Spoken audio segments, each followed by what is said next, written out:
53 years, that is how long humanity stayed away. 53 years since the last human footprints were pressed into the gray dust of another world. 53 years since astronaut Gene Cernan climbed back into the lunar module, looked out one final time at that vast, ancient, silent landscape and said goodbye on behalf of all of us. December 1972.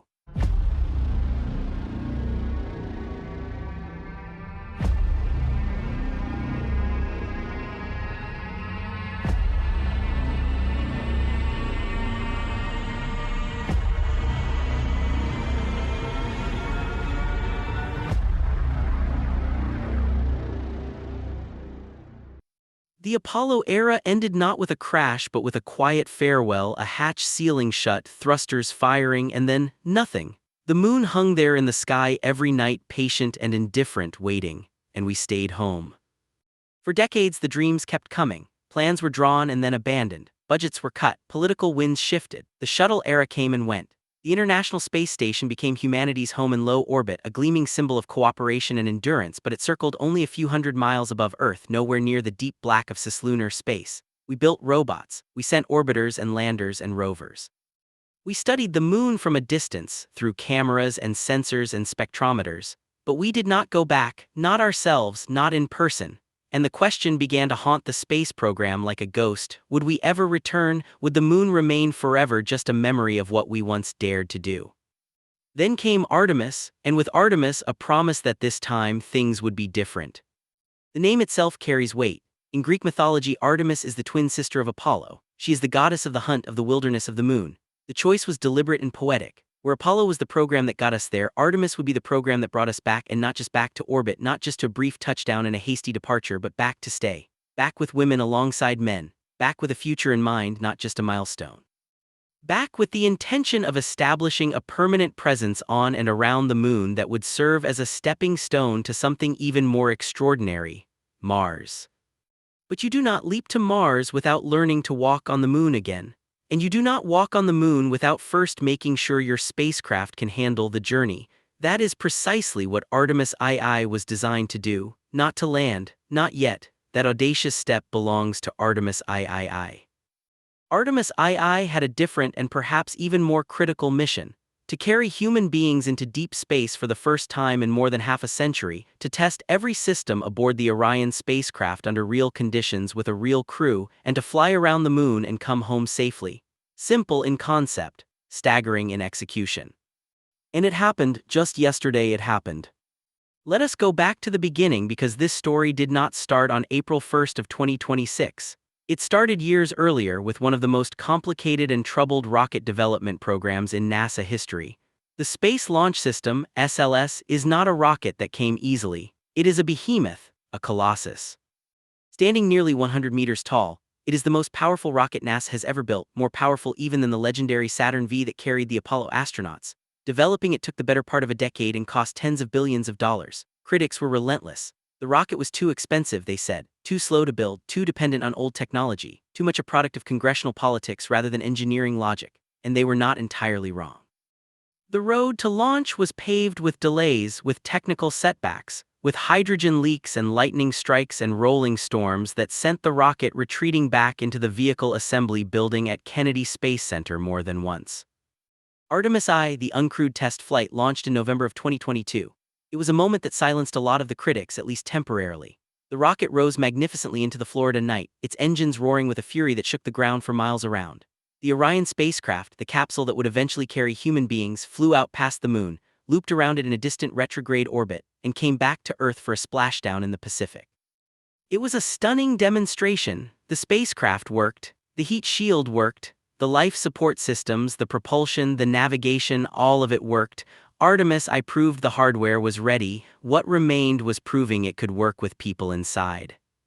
That is where our 4 astronauts enter the story. Commander Reed Weissman, pilot Victor Glover, mission specialist Christina Koch, and representing the Canadian Space Agency, mission specialist Jeremy Hansen, 4 human beings chosen for one of the most extraordinary assignments in the history of exploration.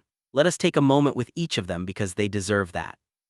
Reed Weissman, the commander, is a Navy test pilot, a veteran of a 6-month mission aboard the International Space Station, a man who has spent years preparing for this moment. He carries the weight of command with the kind of quiet confidence that only comes from having trained obsessively for every scenario, every failure mode, every emergency. He knows this mission is not just a flight. It is a statement. It is NASA saying, "We are back." Victor Glover, the pilot, made history on his previous mission to the ISS as the first black astronaut to serve as a long-duration crew member on the station. He is a Navy aviator, a man of deep faith and extraordinary skill, someone who has spoken publicly about what it means to represent something larger than himself when he straps into a spacecraft. On Artemis II, he becomes one of the first black astronauts to travel beyond Earth's orbit. The significance of that is not merely symbolic. It is a fulfillment of a promise that the stars belong to everyone. Christina Koch holds her own remarkable record. She already claims the title of the longest single spaceflight by a woman in history, spending 328 consecutive days aboard the ISS. She's a physicist and electrical engineer, meticulous and fearless in equal measure. On Artemis II, she becomes the first woman to travel to the lunar vicinity, the first woman in all of human history to journey to the moon.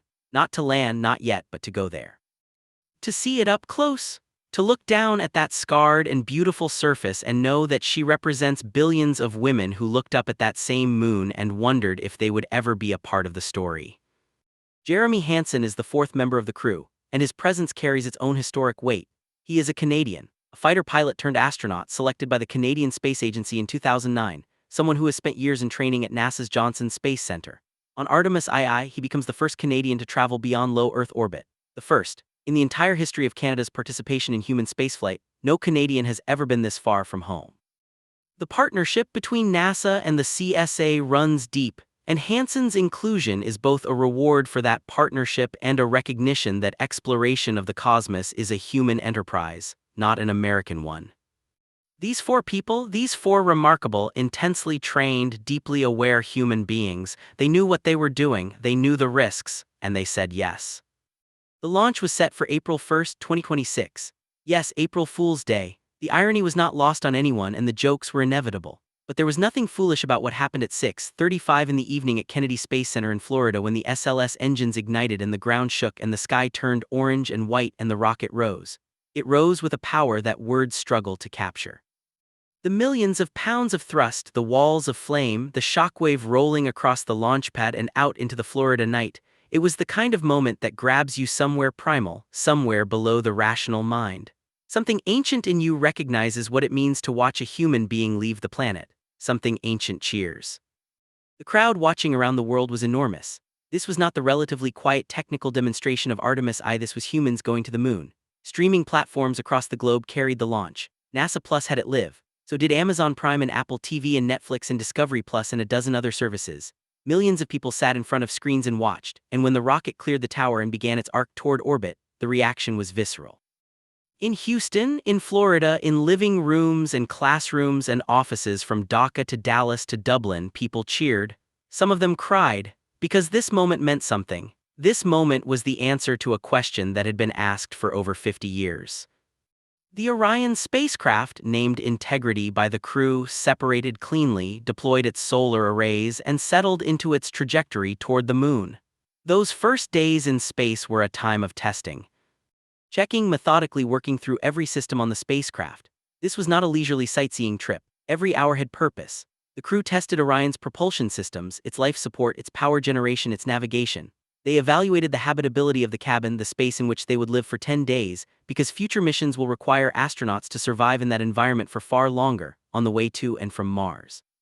They conducted proximity operations, practicing manual control of the spacecraft, because when humans eventually attempt to land on the moon with Artemis III, the ability to fly Orion precisely and responsively will be the difference between success and catastrophe. There were also moments of simple, overwhelming human experience. Christina Koch pressed her face against one of Orion's windows and looked back at Earth. There it was, her planet, your planet, our planet, reduced to a sphere of blue and white hanging in the absolute void. That image, that perspective has changed every single human being who has ever seen it with their own eyes. The astronauts of Apollo spoke of it for decades afterward. The fragility of it, the beauty of it, the solitude. Earth, all of it, every war ever fought, every city ever built, every human being who ever lived, contained in that small circle of light. The crew had brought a small mascot with them, a tradition in human spaceflight. They called it Rise. It was a plush figure designed by a kid named Lucas Yee from Mountain View, California, chosen through a design challenge that drew over 2,600 entries from more than 50 countries. Rise was a tribute to the Earthrise photo, that legendary image taken by the Apollo 8 crew in December of 1968. When astronaut William Anders looked out the window as his spacecraft swung around the moon and saw the Earth rising above the lunar horizon, and took what has been called the most important environmental photograph ever made. The crew of Artemis II carried that legacy in the form of a soft little figure floating in zero gravity in their cabin, a reminder of why any of this matters. On flight day 4, something that needed to be dealt with emerged. The space toilet was having issues. This is less funny than it sounds and more funny than it should be. The venting system that handles liquid waste had developed a blockage. The crew couldn't properly dispose of urine into space. Early theories suggested an ice blockage in the venting nozzle. Later investigation pointed to something more complex, a chemical reaction generating debris that was clogging a filter. It was the kind of unglamorous, deeply human problem that tends to get edited out of the heroic narrative of spaceflight. But it is real. Spaceflight is not always about looking out windows at the universe. Sometimes it is about plumbing problems in a metal can hundreds of thousands of miles from home. The crew handled it with the same methodical calm with which they handled everything else. On flight day 5, the spacecraft spoke to the Expedition 74 crew aboard the International Space Station in a ship-to-ship call, two groups of humans in space, talking to each other across the void. The Artemis II crew was already far beyond where any ISS crew had ever been, already pushing into the territory that had not seen human presence since the Apollo era, and getting farther every hour. Then came Flight Day 6, April 6, 2026, the day that history was made in a way that will be remembered for centuries. The lunar flyby. The approach to the moon began in the small hours, and the tension in mission control at Johnson Space Center was palpable even through a screen. People who had spent years of their lives building Orion, designing its systems, writing its software, testing its hardware, they were watching now. This was the moment all of that work had been aimed at, not a simulation, not a test model. The real thing with 4 real human beings inside. As Orion neared the moon, the crew looked out the windows and saw it growing, getting larger, getting real. This was not the moon as seen from a backyard telescope. This was the moon at close range, 4,067 miles at closest approach, close enough to see the craters clearly, close enough to feel the ancient, airless enormity of it. The spacecraft was moving at roughly 3,100 miles per hour relative to the moon. A velocity that feels abstract until you realize it means the landscape beneath them was changing with every second. And then Orion passed behind the moon. Communications cut off. The Deep Space Network, NASA's global array of massive radio antennas that had been maintaining contact with the crew, lost its signal as the moon's bulk interposed itself between Earth and Orion. For approximately 40 minutes, the crew was alone in a way that almost no human being has ever been alone. They were behind the moon. They were cut off. No one on Earth could hear them. No one could reach them. They were on the far side of another world, traveling through a radio shadow, and they were, in the most literal possible sense, on their own. Those 40 minutes must have been remarkable, terrifying for some watching from Earth perhaps, but for those 4 astronauts, extraordinary. To be in that silence, to be that isolated, to look out the window and see a lunar landscape that no human eyes had seen since the Apollo era, illuminated now not by full sunlight but by the reflected glow of the Earth behind them, the Earthshine as it is called, that dim blue light that makes the dark side of the moon faintly visible. To be there. To be actually there. When Orion emerged from behind the moon and the antennas of the Deep Space Network reacquired the signal, mission control erupted. The spacecraft was exactly where it was supposed to be. Systems were nominal. The crew was fine. And in the moments that followed, those 4 astronauts witnessed something that Victor Glover would later describe as one of the greatest gifts of the mission. The solar eclipse. As Orion curved around the moon and the geometry of sun, moon, and spacecraft aligned, the crew watched the sun disappear behind the edge of the moon. Not the gradual dimming of a sunset, but the sudden absolute vanishing of the sun behind a world with no atmosphere to soften the transition. And in its place, something breathtaking, the solar corona. The outer atmosphere of the sun, normally invisible in the glare of the solar disk, blazing around the lunar edge like a crown of fire. White and ghostly and magnificent. A sight that scientists on Earth spend entire careers chasing during brief terrestrial eclipses. The crew of Artemis II saw it from the moon's own vicinity in a private celestial performance millions of miles from home.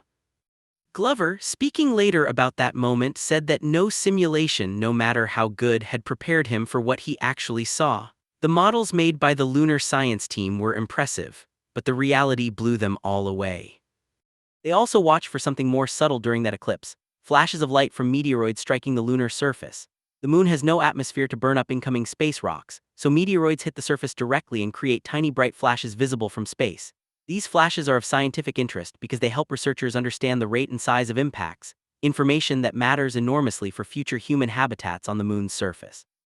And then there was the Earthrise. As Orion completed its swing around the moon and headed back toward home, the crew saw Earth rising above the lunar horizon.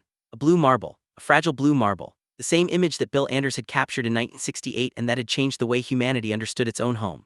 But this time it was not captured on film by frozen fingers fumbling with a camera. It was seen in person, through a window, by 4 living breathing people who knew exactly what they were looking at. The crew suggested names for 2 craters they observed on the lunar surface. One of them located just northwest of the Orion Basin they proposed calling Integrity after their spacecraft and their mission. The other was more personal. Commander Reed Weissman chose to honor his late wife by naming a crater for her. That detail, that quiet and private tribute spoken into a radio from behind the moon, it says something about who these people are, about what this mission meant to them. About the human heart that beats inside the spacesuit. A remarkable milestone was also confirmed during the flyby. The crew of Artemis II set a new record for the farthest distance from Earth ever traveled by human beings. They reached 252,756 miles from Earth.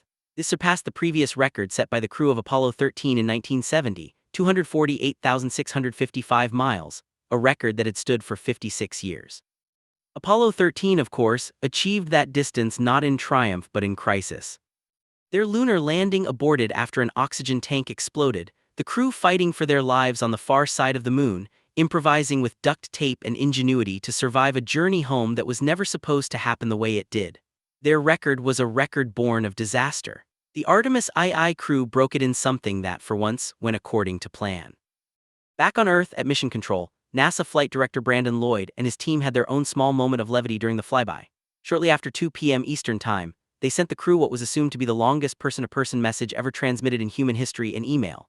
The contents have not been fully disclosed, but the act itself captures something about the character of NASA's human spaceflight program. Even in the midst of making history, there is humor. There is warmth. There is a reminder that the people operating these missions are just people, doing extraordinary things with very human hearts. After the flyby, the return journey began. Orion fired its thrusters in a careful sequence of burns designed to fine-tune the trajectory toward Earth. The first return correction burn came on Flight Day 7 on April 7, when the spacecraft's thrusters fired for 15 seconds and produced a change in velocity of 1.6 feet per second. A small nudge but precisely calibrated, precisely executed.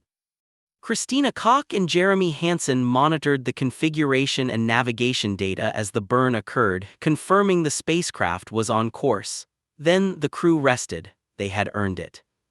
The return days passed in a rhythm of rest and systems work in preparation. The crew made a call to Canadian schoolchildren, speaking from space to a classroom on Earth, answering questions with patience and visible joy. Victor Glover described watching the eclipse. Christina Koch described looking back at Earth through the window. Jeremy Hansen described what it felt like to be the first Canadian beyond low Earth orbit, a kind of breathless wonder that no amount of training can fully prepare you for.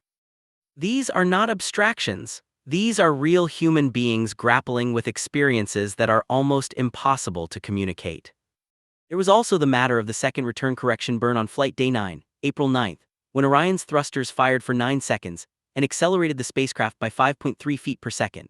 Small numbers, enormous consequences. Every fraction of a foot per second mattered because the target for splashdown was a specific patch of the Pacific Ocean off the coast of San Diego, and hitting it required precision that the engineers at Mission Control had spent years calculating. Then came April 10, Flight Day 10, the final day. The crew awoke to music. It was a tradition NASA maintained for decades during shuttle and station missions, waking the crew with a song chosen by them or their families. For the final leg home, the Artemis II crew selected Run to the Water by Live and Free by Zac Brown Band. Those choices speak to something. Run to the Water is a song about longing, about searching, about going where the current takes you towards something you can't fully name. Free is exactly what it sounds like. They were almost home and they were free. At 2:53 in the afternoon Eastern Time, the Orion spacecraft performed its third and final return correction burn, 8 seconds of thruster fire, a velocity change of 4.2 feet per second, the last precise adjustment before the point of no return. From this moment, physics and engineering would take over. The spacecraft was committed to its trajectory into Earth's atmosphere. 42 minutes before splashdown, the service module separated from the crew module. The service module, the large cylindrical section at the back of Orion that had housed the propulsion systems and provided power during the journey, fell away and burned up harmlessly in the upper atmosphere. The crew module, the blunt-nosed capsule housing all 4 astronauts, rotated to present its heat shield forward and began its plunge. At 7:53 p.m. Eastern, Orion hit the top of Earth's atmosphere at 400,000 feet altitude, traveling at 35 times the speed of sound. Think about that. 35 times the speed of sound. The air in front of the heat shield compressed so violently that it became plasma, a fourth state of matter, superheated gas hotter than the surface of the sun. The heat shield, an ablative barrier made of materials that char and erode away, absorbed that energy and protected the 4 human beings inside from temperatures that would have vaporized almost anything else. In those minutes, the spacecraft was a falling star, a streak of fire across the Pacific sky, visible from the California coast to those who happened to be looking up. For about 6 minutes there was radio silence. The plasma sheath that protected the astronauts from the heat also blocked radio signals. Mission Control heard nothing. They watched their telemetry screens and waited, unable to communicate, unable to know for certain what was happening inside that fireball until the plasma thinned and the signal came back through. When it did, Mission Control exhaled a collective breath that had been held for 6 minutes. The parachutes deployed in sequence. First the small drogues, deploying at 23,400 feet altitude, slowing and stabilizing the capsule and reducing its velocity. Then the main parachutes, a system of 11 parachutes in total, billowing open in stages, and bringing the spacecraft's speed down from hundreds of miles per hour to less than 20 miles per hour, a velocity slow enough for the Pacific Ocean to accept without killing everyone aboard. At 8:07 p.m. Eastern Time on April 10, 2026, the Orion spacecraft Integrity splashed down in the Pacific Ocean approximately 40 to 50 miles off the coast of San Diego. Mission Control called it a bullseye, exactly on target, exactly on time. The words that came from the commentator, "This is a perfect descent for Integrity," carried a weight that anyone watching would have felt in their chest. And from inside the capsule from Commander Reed Weissman himself came the radio call that instantly became iconic. 4 crew green, all 4 of them, safe, healthy, home. The recovery teams moved in immediately. Navy divers attached a sea anchor to stabilize the capsule in the gentle Pacific swell. The inflatable collar went around its base. The front porch, a floating inflatable raft attached to the side hatch, was deployed. One by one, each astronaut emerged from the capsule for the first time in 10 days. Jeremy Hansen first, grinning broadly and waving. Christina Koch next, waving with both hands, her smile visible from the helicopters above. Then Victor Glover, then Reed Weissman, the last to leave his ship as a commander should be. They were each hoisted individually into waiting Navy helicopters, lifted out of the Pacific and carried to the flight deck of the USS John P. Murtha, the amphibious transport ship that served as the primary recovery vessel, positioned approximately 2,000 yards from the splashdown site. As each astronaut arrived on deck, a bell rang aboard the ship. It is a naval tradition, a formal welcome, the kind of moment that carries centuries of maritime history in a single clear note. NASA Chief Jard Isakman was there to greet them. Hugs were exchanged, congratulations given, and the astronauts, stepping onto solid metal for the first time in 10 days, adjusting to the weight of their own bodies, headed to the medical bay for their post-mission evaluations.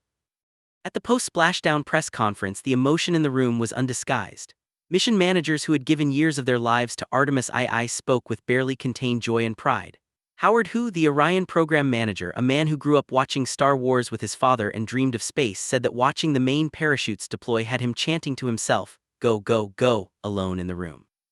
Entry Flight Director Rick Henfling chose as his favorite moment the nomming of the lunar craters, that quiet human detail from the far side of the moon. And Amit Kshatriya, NASA's associate administrator, delivered what may become one of the great lines of the space age. 53 years ago, humanity left the moon. This time we return to stay. Let that land, this time we return to stay. Because Artemis II was not the destination. It was the proof. It was the test that confirmed the spacecraft can carry humans to the moon and back. It confirmed that the life support works, the propulsion works, the navigation works, the heat shield works, the parachutes work, the recovery operations work. It confirmed that Reed Weissman, Victor Glover, Christina Koch, and Jeremy Hansen could function and perform and operate with excellence in the deep space environment. It confirmed that the path to the lunar surface is open. And that path leads to Artemis III. Artemis III will attempt something that has not been done since December 1972. It will land human beings on the moon, not just fly by, not just orbit. Land, touch the surface, step out. And when it does, for the first time in history, one of those boot prints will be made by a woman. The era we are entering is not merely a return to something we once did. It is a beginning of something we have never done before: sustained human presence on another world, a foundation for everything that comes after, a first chapter in a story whose ending we cannot yet imagine. The moon is only 239,000 miles away. That sounds like a lot until you realize that Mars is over 100 million miles in the other direction, and that if we ever intend to go there, really go there with humans in a spacecraft, on a mission from which they might not return, we need to learn everything the moon can teach us first: about living in deep space, about growing food in low gravity, about building habitats that can withstand cosmic radiation, about the psychology of isolation, the physiology of extended weightlessness, the engineering of systems that cannot fail because there is no mechanic around for 100 million miles. The moon is the classroom, Mars is the final exam, and Artemis II just proved we can attend the class. Think about the arc of human history for a moment. Think about what it means to be the kind of creature that looks up at the sky and decides to go there. We did not have to do any of this. We could have stayed home. We could have kept our eyes on the ground, our hands in the soil, our feet on solid earth. The survival imperative does not demand that we launch ourselves off the planet. No other species has done it. No other species has even tried. But we are not like other species. We are the ones who build fire and tell stories and draw maps and sail beyond the edge of what we know. We are the ones who look at a thing that has never been done and decide that the impossibility is not a reason to stop but a reason to start. The first humans who walked across the land bridge from Asia to North America thousands of years ago did not know what they were walking into. The sailors who crossed the Atlantic in small wooden ships did not know what was on the other side. The Wright brothers did not know, in December of 1903, that within 66 years a human being would be standing on the moon.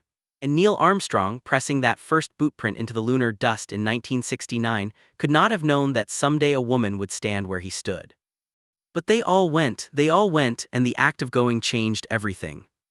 What Artemis II did this literal week as this video is being made, is not simply a space mission. It is a declaration. It is humanity saying, we are not done. We are not content to orbit our own planet indefinitely, to look at the moon through telescopes and rovers, to marvel from a safe distance. We are going back, and we are going to stay. And after that, after we have learned what the moon has to teach us, we are going farther. The Orion spacecraft, named Integrity, is now secured in the well deck of the USS John P. Murtha, having been towed in on a winch line by Navy divers after the crew was evacuated. Engineers will spend months examining it, analyzing every data point, every wear pattern, every reading from every sensor, to understand what worked perfectly, what worked adequately, and what needs to be improved before the next mission. Nothing in spaceflight is ever declared good enough after one success. Every mission is a lesson, every splashdown is a dataset. And the 4 astronauts who lived inside that spacecraft for 10 days, Reed Weissman, Victor Glover, Christina Koch, Jeremy Hansen, are currently returning to NASA's Johnson Space Center in Houston. They will undergo medical evaluations, debrief with mission teams, and eventually step back into the world as the people they were before, only changed. Changed in the way that everyone who has gone to space is changed.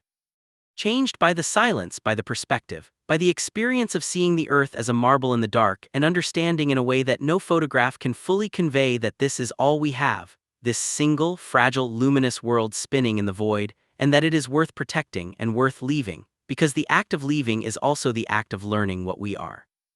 We went back to the moon this week, after 53 years, after a generation and a half of waiting, after decades of canceled programs and budget arguments and political indifference and the slow erosion of the kind of ambition that once put Neil Armstrong's boot in the dust of another world. We went back.